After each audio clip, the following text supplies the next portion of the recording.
The scent of rain and freshly brewed coffee always reminded me of him, of Leo. We were young, desperately in love, and just as desperately poor. Our tiny apartment was cramped, the furniture was secondhand, and our meals were often simple. But his laughter, that was my treasure. He'd work grueling hours at the construction site, his hands calloused and rough, but they were always gentle when they held mine. He promised me the world, a future filled with everything I ever wanted. I believed him. I truly did. But promises couldn't pay the bills, and my patience was wearing as thin as our old bedsheets. Then Marcus entered my life. He was everything Leo wasn't, polished, confident, and incredibly wealthy. He drove a sports car, wore tailored suits, and dined at places I'd only seen in magazines. He saw something in me, he said, a spark that deserved to be set ablaze, not smothered by poverty. He offered me a life of glamour, a world of effortless luxury. The choice felt both impossible and inevitable. The night I left, Leo's eyes held a storm of confusion and heartbreak. I packed a small bag, whispered a tearful "I'm sorry," and walked out of his life, straight into the gilded cage Marcus had prepared for me. Life with Marcus was a whirlwind of parties, exotic vacations, and endless shopping sprees.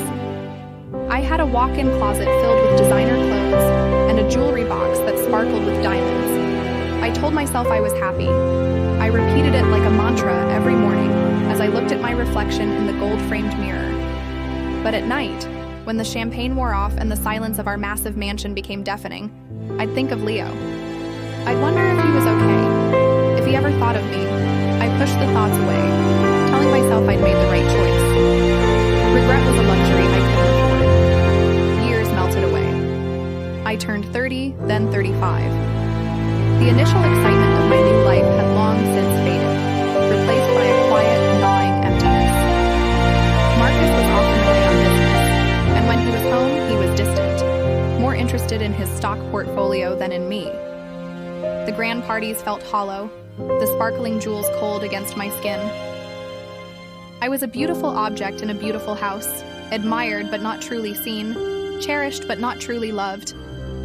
I had everything I thought I wanted, but I had never felt more alone.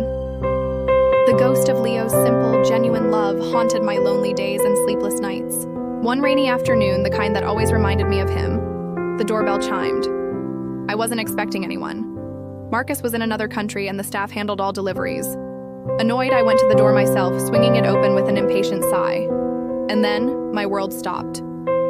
Standing on my marble porch, drenched by the rain but standing tall and confident, was Leo. He wasn't the boy I left behind. The years had chiseled his face, adding lines of experience and a quiet strength I'd never seen before. He wore a simple but well-fitting suit, and his eyes held the same kindness. But now they also held a steady, unwavering confidence. I couldn't speak. 1,000 questions swirled in my mind. How did he find me? Why was he here? He just smiled, a gentle, familiar smile that made my heart ache. "Hello, Clara," he said, his voice deeper now, calmer. "It's been a long time." I finally found my voice, a weak whisper. "Leo? What? How?" He explained that after I left, he was devastated. But that devastation fueled a fire within him. He threw himself into his work, not just with his hands, but with his mind. He started his own small construction company, his reputation for hard work and honesty earning him bigger and bigger contracts. He told me he'd learned to read blueprints, to manage teams, to negotiate deals. His small company had grown into a major development firm. He wasn't just a builder anymore. He was an architect of his own success. He hadn't sought me out for revenge or to gloat.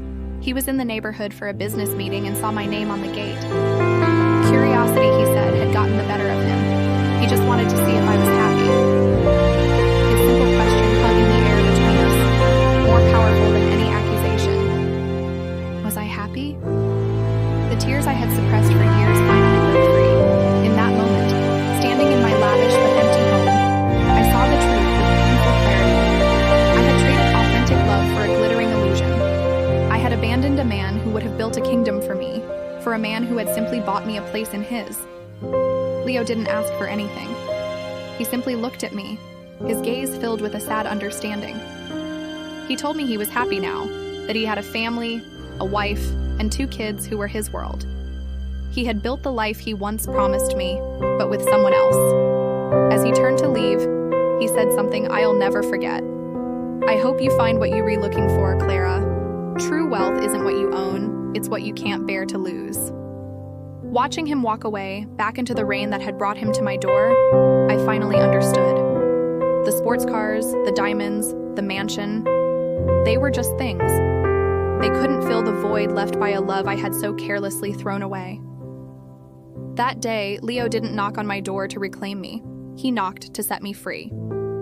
Free from the illusion I had been living. The rain eventually stopped, and for the first time in years, I saw a sliver of a rainbow. It wasn't a promise of gold at the end, but a quiet reminder that after every storm, there's a chance to start anew, to find a different kind of treasure, one that truly matters. Thank you so much for watching. What do you think Clara should do next?